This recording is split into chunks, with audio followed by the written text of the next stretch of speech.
Hollywood's golden era wasn't always so golden. Behind the glitz and glamour of 1958, a year that gave us some unforgettable classics, lurked an unexpected reality, some of the biggest box office catastrophes in film history. The studios poured millions into lavish productions, called in their biggest stars, and watched in horror as audiences simply stayed away. What went wrong? And why did some of these commercial failures eventually become celebrated masterpieces? The film industry in 1958 was fighting a desperate battle against television. Studios were taking enormous risks, betting on CinemaScope spectacles and star power to lure audiences back to theaters. For every hit, there was a spectacular failure that left executives sweating in their Hollywood offices. Today, we're diving into the 13 most shocking box office disasters of 1958. Films that drained studio coffers and, in some cases, derailed promising careers. But here's the twist that makes this story even more fascinating. Some of these commercial duds have since been recognized as masterpieces of cinema. The very same films that emptied theaters and frightened investors have found new life decades later, proving that sometimes the most innovative work is simply ahead of its time. What audiences rejected in 1958, critics and film lovers now celebrate as visionary. Let's journey through Hollywood's costliest mistakes of 1958, uncovering the stories behind these fascinating failures and their surprising afterlives. Our first financial fiasco takes us to a great example of Hollywood desperately trying to attract teen audiences with provocative subject matter. Allied artists gambled on Unwed Mother, a cautionary tale that proved to be a substantial financial disaster. Starring Norma Moore as Betty, a naive country girl who moves to Los Angeles, and a young Robert Vaughn as the manipulative con man who seduces her, the film was intended to capitalize on societal fears about teen pregnancy. Despite its exploitative marketing campaign promising to reveal the candid truth about our most shocking teen problem, the film failed to attract audiences or recoup its modest budget. Critics dismissed it as heavy-handed melodrama, with Moore's performance described as bland and the storyline as unrealistically moralistic even by 1958 standards. The film's commercial failure was particularly devastating for Allied artists, which had hoped the provocative subject matter would draw curious viewers. Instead, Unwed Mother quickly disappeared from theaters, its financial losses compounded by the controversial nature of its content-limiting television broadcast opportunities. Today, this box office flop is primarily remembered as an early role for Robert Vaughn before his rise to fame, and as a fascinating artifact of Hollywood's awkward attempts to address social issues while simultaneously exploiting them for profit. A costly gamble that audiences decisively rejected. Our second box office catastrophe sails into even more troubled waters. The Decks Ran Red, a 1958 maritime thriller directed by Andrew L. Stone, starred James Mason as a ship captain battling mutineers with murderous intentions. Despite the presence of established stars Mason, Dorothy Dandridge, and Broderick Crawford, this MGM production floundered financially. The numbers tell the tragic tale. With a production cost of $593,000 and theatrical earnings of approximately $800,000, the film should have broken even. Yet MGM's accounting books recorded a staggering loss of $273,000 after marketing and distribution costs. Critics dismissed it as a B picture despite its A-list cast, and audiences largely stayed away. What's particularly interesting about this failure is that it represents a missed opportunity for Dorothy Dandridge, one of the few African-American actresses to achieve leading lady status in the 1950s Hollywood. Her role as the cook's wife, the only woman aboard a ship full of men, showcased her talent and screen presence but couldn't save the picture. Instead of revitalizing her career, The Decks Ran Red represented another setback for the groundbreaking actress who had made history as the first black woman nominated for a Best Actress Oscar just a few years earlier. Our third cinematic casualty involves Fox's ambitious attempt to capture the romantic allure of Paris and the French Riviera. A Certain Smile, based on Françoise Sagan's popular novel, starred Rossano Brazzi, Joan Fontaine, and newcomer Christine Carrere. The film represented a significant gamble for 20th Century Fox, who spent considerable resources grooming Carrere for Hollywood stardom. Fox executives were so committed to making Carrere the next big thing that they brought the French actress to Hollywood and invested in 10 months of English language training before filming began. The studio spared no expense in production, filming on location in Paris and along the French Riviera, resulting in undeniably gorgeous cinematography that showcased the glamorous locations in CinemaScope splendor. The film even spawned a hit song, with Johnny Mathis performing the title track, A Certain Smile, which became a chart success. Yet, despite these advantages, the scenic beauty, the established stars, the hit theme song, the film landed with a thud at the box office. Critics found the story trite, and Carrère's performance lacking the necessary magnetism to carry the film. Fox's hoped-for new star appeared in just one more Hollywood production before returning to Europe, her American film career effectively over before it had properly begun. Moving into the realm of genre confusion, our fourth box office bomb attempted to blend two popular styles with disastrous results. The Fiend Who Walked the West represented 20th Century Fox's attempt to combine Western and horror elements, a hybrid approach that thoroughly confused audiences and marketers alike. This 1958 oddity, starring Hugh O'Brian and Robert Evans, was actually a Western remake of the film noir classic Kiss of Death, transplanting a crime story to the Old West while adding psychological horror elements. The marketing department simply didn't know how to sell this genre-bending experiment. Posters emphasized the horror aspects with taglines like "the most shocking evil ever to stalk the West," while the Western setting and trappings sent mixed messages to potential viewers. Contemporary audiences, expecting either a straightforward Western or a clear-cut horror film, rejected this unusual blend. Critics were equally puzzled, and the film quickly disappeared from theaters. While it might find appreciation today as a cult curiosity among film buffs who enjoy genre experimentation, in 1958 it represented yet another financial wound for 20th Century Fox during a year of mounting losses. Our fifth shipwreck of 1958 proves that even the biggest stars couldn't guarantee success. Twilight for the Gods, a seafaring adventure starring Rock Hudson at the height of his fame, should have been a safe bet for Universal Pictures. Hudson was coming off a string of hits including Giant, Written on the Wind, and Pillow Talk, making him one of Hollywood's most bankable stars. Based on a novel by Ernest K. Gann, the film cast Hudson as a disgraced naval officer commanding a dilapidated schooner with a motley crew and assorted passengers. Despite the star's drawing power and the exotic Hawaiian and Mexican locations, the production suffered from a weak script and a lack of chemistry between Hudson and his leading lady, Sid Charisse. Universal's marketing emphasized Hudson's rugged appeal with posters featuring him bare-chested at the helm, but audiences weren't swayed. The film performed well below expectations, proving that star power alone couldn't compensate for a lackluster story. Twilight for the Gods quickly sailed into obscurity, remembered today primarily as an anomalous failure in Hudson's otherwise commercially successful period at Universal. Our sixth cinematic disaster takes us to the realm of romantic melodrama. Another Time, Another Place, starring Lana Turner and Sean Connery, represents a particularly interesting case of a film now remembered primarily for featuring a future star before his breakthrough role. This 1958 Paramount release cast Turner as an American war correspondent who has an affair with a British journalist, Connery, during World War II. The melodrama failed to connect with audiences despite Turner's established star status. The film's lackluster performance is particularly noteworthy given the behind-the-scenes drama that surrounded it. During production, Turner's daughter fatally stabbed Turner's boyfriend, gangster Johnny Stompanato, creating a media sensation that arguably should have driven curiosity about the film. Instead, Another Time, Another Place quickly faded from theaters and public consciousness. Today, it's primarily noted as one of Sean Connery's more significant pre-James Bond roles, offering film historians and fans a glimpse of the future 007 before he achieved international fame. The film stands as a reminder that even sensational publicity couldn't save a picture that failed to engage audiences on its own merits. The seventh entry in our parade of financial failures involves a wartime romance set in China. China Doll, starring Victor Mature and Li Li Hua, attempted to capitalize on the success of similar East meets West romances like Love is a Many-Splendored Thing,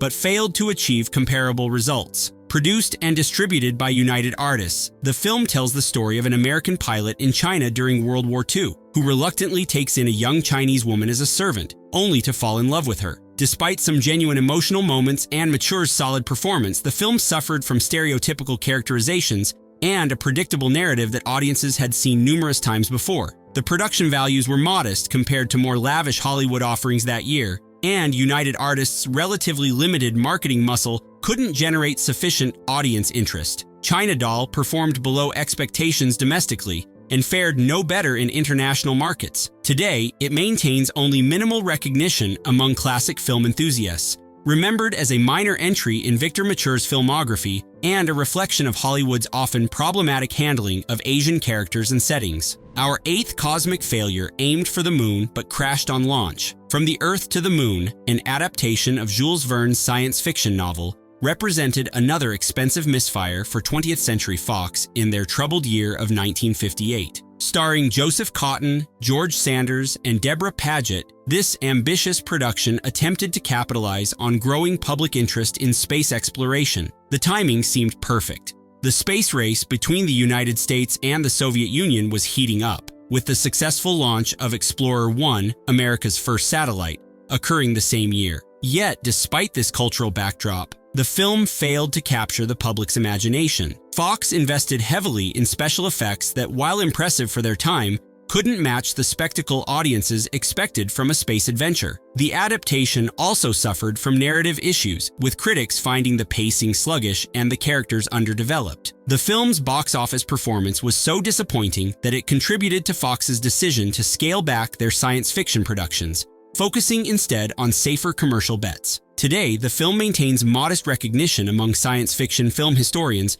but is generally considered one of the lesser Verne adaptations. Our ninth casualty proves that even a trio of major stars couldn't guarantee box office success. Kings Go Forth, a World War II drama starring Frank Sinatra, Tony Curtis, and Natalie Wood, underperformed despite its impressive cast and United Artists' substantial marketing campaign. The film tackled the then-daring theme of racial prejudice, with Wood playing a young woman of mixed racial heritage who becomes the object of affection for two American soldiers, Sinatra and Curtis, stationed in France. The production values were high, with location shooting in France and Monaco, adding authenticity and visual appeal to the wartime setting. Critics generally praised the performances, particularly Sinatra's portrayal of a world-weary lieutenant, but audiences didn't respond as enthusiastically as United Artists had hoped. The film's serious examination of racism and prejudice may have been too challenging for mainstream audiences of 1958, who often preferred their war films to focus more on heroism and action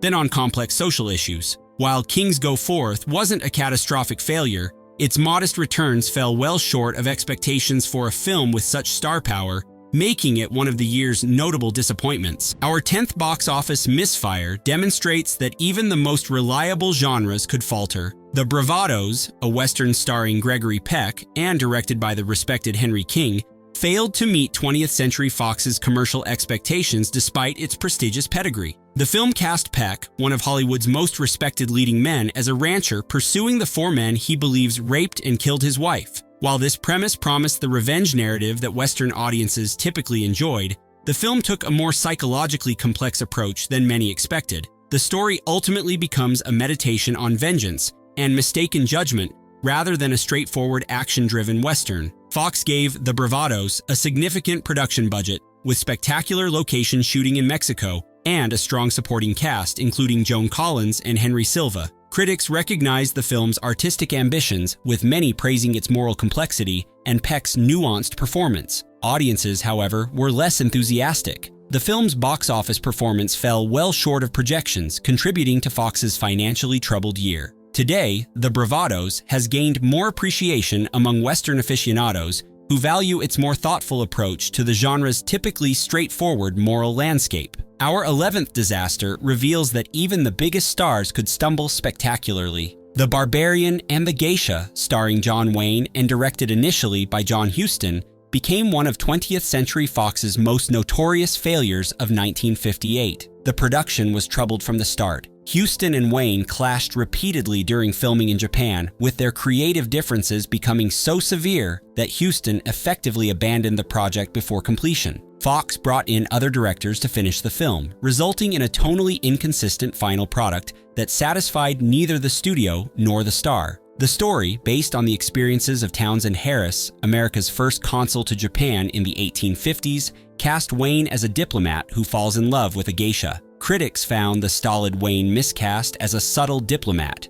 and audiences accustomed to seeing him in action-oriented westerns were uninterested in this historical drama. The film's marketing emphasized an epic romance that the actual movie didn't deliver, further disappointing viewers. The Barbarian and the Geisha performed so poorly that it damaged Wayne's relationship with Fox. While the Duke quickly recovered with stronger vehicles better suited to his screen persona, this misfire remains a notorious example of a star being dramatically wrong for a role, resulting in one of the most expensive failures in a year filled with studio disappointments. Now we come to one of the most fascinating cases in cinema history, a commercial failure that would later be recognized as one of the greatest films ever made. Touch of Evil, directed by and starring Orson Welles alongside Charlton Heston and Janet Leigh, represents the perfect example of a film that was tragically ahead of its time. Universal Pictures had little faith in Welles's Baroque noir thriller from the beginning. After Welles completed his cut, the studio took control of the film, re-editing it extensively and even shooting additional scenes without Welles's involvement. The version released to theaters in 1958 was a compromised shadow of Welles's original vision, running as a B-movie on double bills rather than receiving the major release it deserved. Predictably, this butchered version failed commercially,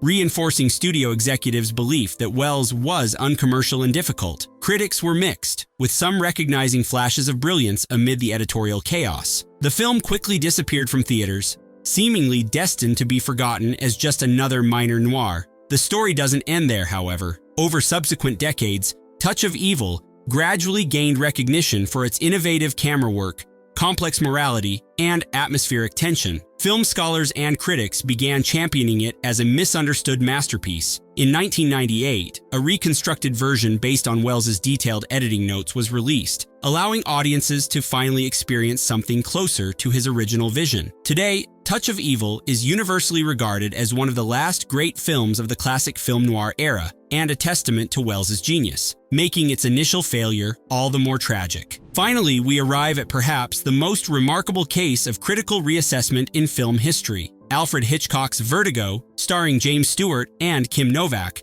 was initially considered a commercial disappointment and received mixed reviews from contemporary critics. Paramount Pictures had expected much more from a Hitchcock thriller, especially following the success of his previous films. The film's complex psychological themes, deliberate pacing, and disturbing exploration of obsession confused and alienated audiences accustomed to more straightforward Hitchcock suspense films. Stewart's portrayal of a deeply flawed, psychologically damaged protagonist was far removed from his typically likable screen persona, further distancing viewers. The film's dreamlike quality and ambiguous ending left many cold, and word of mouth was not positive. Vertigo performed well below expectations commercially and was considered a setback for Hitchcock. The master of suspense quickly bounced back with more accessible hits like North by Northwest and Psycho, while Vertigo faded from theaters without making much impact. What happened next is one of cinema's greatest redemption stories. In the decades following its release, critical opinion began to shift dramatically as new generations of critics and filmmakers